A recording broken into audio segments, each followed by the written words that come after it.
Youth Turn. Usapang kabataan naman. Your turn. My turn. Youth Turn.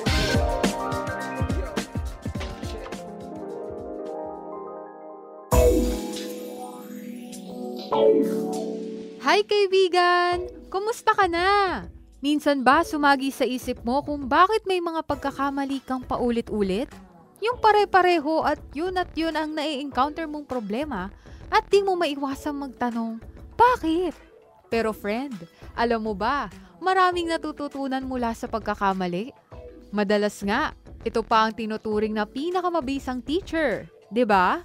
Today, bibigyan kita ng ilang tips kung paano matuto sa mga pagkakamali mula sa libro na Refreshment for the Race ni Miss Maloy Malibiran Salumbides. Ready ka na ba? Simulan na natin. So una, admit your mistake. Aminin mo nagkamali ka. Sa ganung paraan, mas magiging mature at responsible kang tao. Kung patuloy mong hindi aaminin sa iyong sarili ang iyong pagkakamali, masasayang lang ang karanasang ito at di malayong maulit mo lang uli ito. Ikalawa, be a willing student.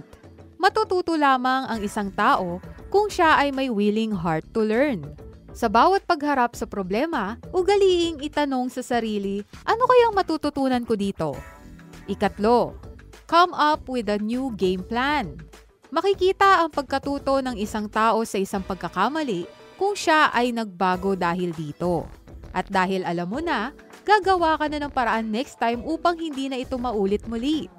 At ikaapat, surrender your mistakes to God and ask Him to help you learn from them. Ask God to give you the grace to change. Ang mga pagkakamali mo ay gagamitin ni Lord to make you stronger at more mature sa mga darating pang hamon ng buhay. Kaya friend, alam mo na next time ha? Ako nga pala si Absi Di Ferrer, ang kaagapay mo sa Youth Turn. Youth Turn. Usapang kabataan naman. Your turn. My turn. Youth Turn.